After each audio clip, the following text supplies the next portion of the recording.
राधे राधे भक्तों, बम बम बोले। चतुर्मास लगते ही पड़वा से सावन के महीने की शुरुआत हो जाती है। चतुर्मास कहते हैं कि चतुर्मास होते ही विष्णु भगवान चिर निद्रा में सो जाते हैं और संसार का भार भगवान शिव और उनके परिवार पर आ जाता है। इसलिए इस पवित्र सावन के महीने में सभी को अपनी इच्छाओं की पूर्ति के लिए भगवान शिव की पूजा आराधना करनी चाहिए। इस माह से सावन के सोमवार और 16 सोमवार की भी शुरुआत की जाती है, जिनका बहुत ही महत्व है। इस सावन में पवित्र और शुभ दिन माना जाता है सोमवार को।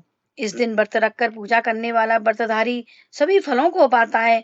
भगवान शिव उस पर अपनी विशेष कृपा और आशीर्वाद देते हैं। भक्तों, इस बार सावन का महीना 2024 में 22 जुलाई दिन सोमवार से माना जाएगा और सावन का जो पहला सोमवार है वो भी 22 जुलाई पड़वा को पड़ने जा रहा है। यह बहुत ही शुभ दिन है। सावन के महीने की समाप्ति 19 अगस्त के दिन सोमवार को ही है। उस दिन पूर्णो और रक्षाबंधन का त्योहार भी मनाया जाएगा। भक्तों, अब जानते हैं कि इस सावन के महीने में कितने सोमवार आएंगे जिनको आपको व्रत रखना है। यदि सावन के व्रत ना रख सकें तो कम से कम 2 व्रत अवश्य रखें सावन के, जिससे पहला व्रत 22 जुलाई को रहेगा। इस दिन पहला सोमवार होने से इस दिन व्रत अवश्य रखें, क्योंकि इस बार सोमवार सावन के शुरुआत में ही आ रहा है, इसलिए सावन के सोमवार का महत्व और भी बढ़ गया है। दूसरा सोमवार का व्रत 29 जुलाई को पड़ेगा। तीसरा सोमवार का व्रत 5 अगस्त को पड़ने जा रहा है। सावन का चौथा व्रत 12 अगस्त को पड़ेगा और 19 अगस्त को आखिरी और 5वां सोमवार का व्रत पड़ेगा। भक्तों, इस तरह 5 सोमवार इस बार पड़ रहे हैं और लास्ट सोमवार को रक्षाबंधन का त्योहार भी है और इसी के साथ सावन माह भी समाप्त हो जाएगा।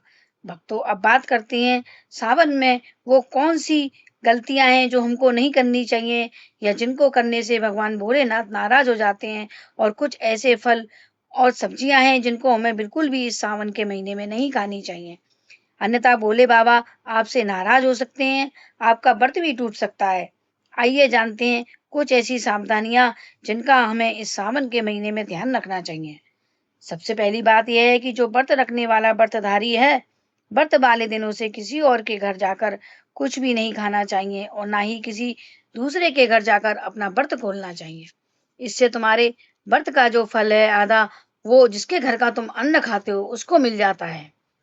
इसलिए किसी भी दूसरे के घर का पानी अथवा दूध कुछ भी नहीं लेना चाहिए। व्रत के दिन किसी से भी फल या अन्न अथवा ऐसी कोई भी चीज उधार मांग कर नहीं खानी चाहिए। इससे व्रत खंडित हो जाता है और पूजा का पूरा फल भी नहीं मिलता। व्रत के दिन दूध दही आदि उधार मांगना भी शिव जी को नाराज करने वाला है।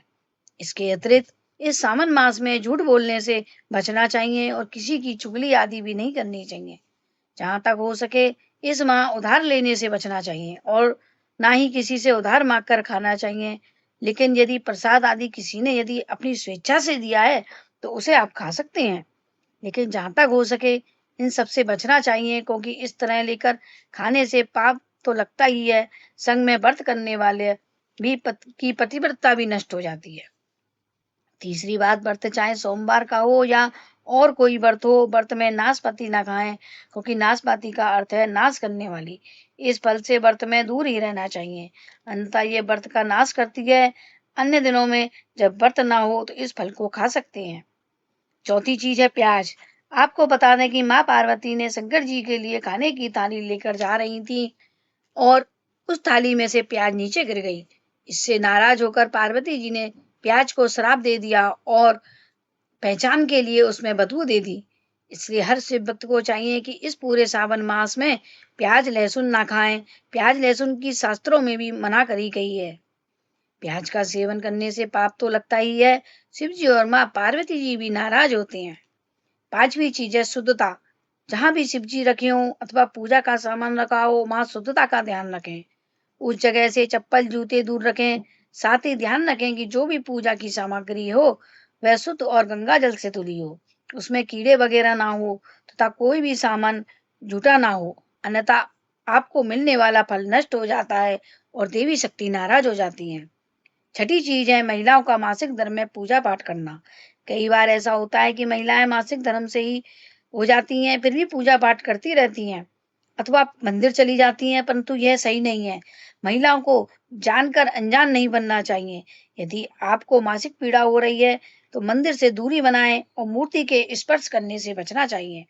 यदि आपने अपने घर में शिवलिंग रखा है, तो उस पर रोज जल धारा की व्यवस्था करें, क्योंकि जहाँ शिवलिंग रहता है, वहाँ चारों तरफ पॉजिटिव शक्तियाँ घूमती रहती हैं। इसलिए ऐसा ना करें कि हफ्ते में एक बार ही घर में रखे शिवलिंग पर जल चढ़ाएं, क्योंकि शिवलिंग पर हर रोज ऊर्जा का संचार होता रहता है। इसलिए आप जल ना चढ़ा सकें तो घर में शिवलिंग की स्थापना ना करें। सातवीं चीज है तुलसी।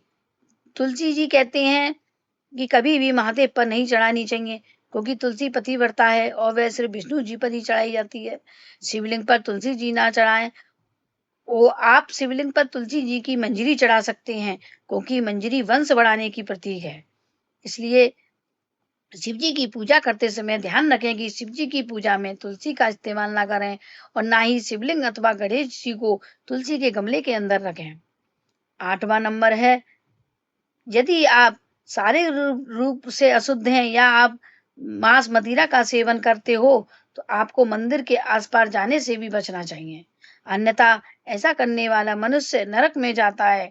इसलिए ईश्वर के सामने हमेशा साफ सुथरा रहकर ही जाना चाहिए। इससे अच्छी शक्तियां हमेशा पवित्र रहती हैं। 9वां नंबर है, हम शिवलिंग पर पूजा करते समय बेलपत्र चढ़ाते हैं।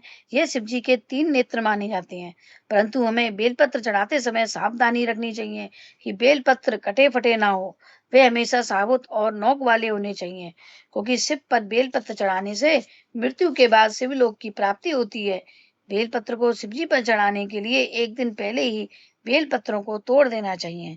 यदि नए बेलपत्र ना मिले तो पुराने जो बेलपत्र चढ़े हुए जो बेलपत्र हैं, उनको पानी से धोकर दोबारा उन्हें शिव जी पे चढ़ाने का विधान है। यह शिव पुराण में बताया गया है। बेलपत्र के चढ़ाते समय पीछे से जो बेलपत्र की डंडी होती है, उसको तोड़कर ही और बेलपत्र को फिर उल्टा कर कर चढ़ाना चाहिए। 10वां नंबर है, शिवलिंग पर जब भी दूध चढ़ाएं तो कभी भी दूध तांबे के बर्तन में नहीं, तांबे के लोटे में नहीं चढ़ाना चाहिए, क्योंकि इसमें रखा हुआ दूध जहर हो जाता है और वह शिव जी पर चढ़ाने लायक नहीं रहता। आपको मेरी दी हुई जानकारी अच्छी लगे तो प्लीज मेरे चैनल को एक छोटा सा लाइक और शेयर अवश्य करें और मेरी इसी तरह की वीडियो देखने के लिए मेरे चैनल को सब्सक्राइब अवश्य करें। राधे राधे, हर हर महादेव।